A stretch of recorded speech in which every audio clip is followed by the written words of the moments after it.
Mahal banget ya? Obatnya diminum 3 kali sehari. Oke, Terima kasih, cepat sembuh. ya gimana mau sembuh nih, belum datang-datang udah bayar 300.000 langsung mbak. Kok tadi pakai uang cash? Emang nggak ada asuransi? Enggak, aku belum punya asuransi kesehatan, perlu ya? Perlu banget, itulah pentingnya asuransi. Jadi kalau bayar biaya pengobatannya mahal, kita bisa reimburse sama perusahaan asuransi kesehatan. Sudah punya belum? Belum, makanya karena bingung mbak mau asuransi kan banyak banget pilihan asuransi itu. Saya juga nggak ngerti asuransi apa saja yang wajib dimiliki oleh saya gitu. Mungkin ini juga jadi masalah bagi sebagian besar masyarakat ya. Ini akan kita bahas ya di Germany kali ini, bagaimana memilih asuransi bersama perencana keuangan Mikir ini. Jadi kalau buat saya nih mbak yang sudah berumah tangga, ibu dari anak-anak, itu saya wajib memiliki asuransi apa saja? Jadi kalau untuk sebuah keluarga, ada ayah, ibu, dan kemudian ada anak-anak, pertama adalah asuransi jiwa untuk mengcover nilai ekonomis rumah tangga tersebut. Jadi sebuah keluarga kan dia mendapatkan penghasilan.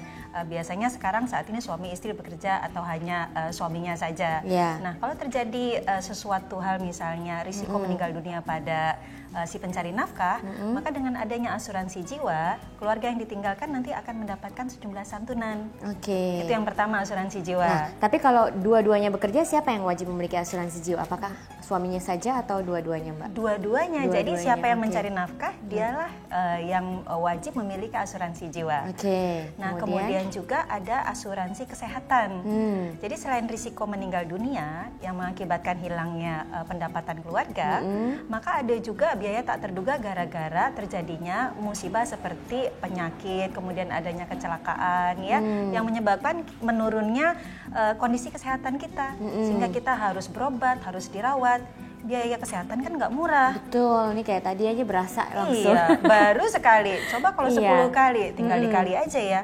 Jadi kalau kita berobat, apalagi kalau rawat inap, biayanya kan mahal sekali. Nah itu kita dengan adanya asuransi kesehatan, nota-nota tadi, ada biaya pengobatan dikumpulkan, kemudian nanti bisa di-reimburse. Kalau misalnya dari perusahaan kita sudah punya asuransi kesehatan, itu apakah kita perlu punya asuransi kesehatan pribadi atau tidak perlu lagi? Nah, tidak semua orang kan jadi pegawai.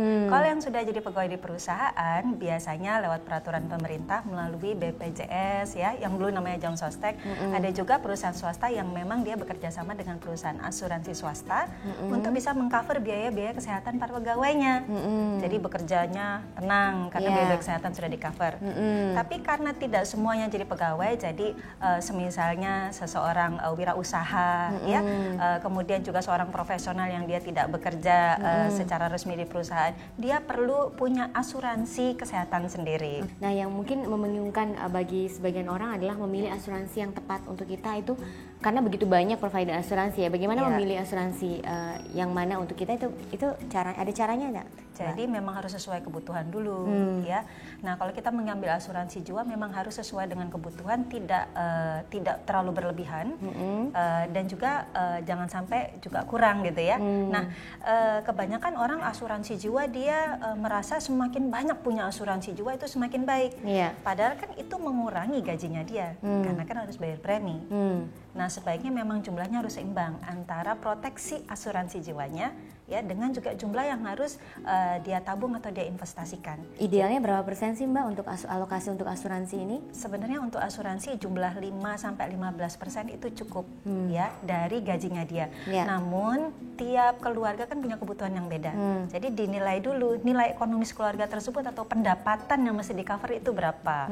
Ya, dengan demikian itu nanti menentukan UP asuransinya, uang pertanggungan asuransinya. Makin besar uang pertanggungan asuransinya, makin mahal memang bayar preminya. Jadi kalau kita masih baru berkeluarga, pendapatan masih kecil, mungkin kita bisa ambil UP yang kecil dengan premi yang juga terjangkau. Nanti kalau pendapatan kita naik, kita naikkan juga uang pertanggungannya. Hal-hal apa saja yang harus kita perhatikan pada saat membeli asuransi? Tadi sudah kebutuhannya ya, kemudian juga dari mana kita membelinya nih. Perusahaan asuransi kan banyak sekali dengan berbagai macam produknya ya. Kemudian juga ada lagi yang dicampur antara asuransi dengan investasi. Nah memang Anda harus sesuaikan dengan kebutuhannya terlebih dahulu ya, kemudian juga kemampuan Anda membayar preminya dan reputasi dari si perusahaan asuransi sendiri. Kalau mau bicara reputasi, kita gampang juga ngeceknya. Mungkin kita bisa tanya teman kita, ya. Kemudian juga mungkin teman kantor, tetangga yang sudah pakai asuransi tersebut, pelayanannya bagaimana? Cepat nggak reimburse-nya?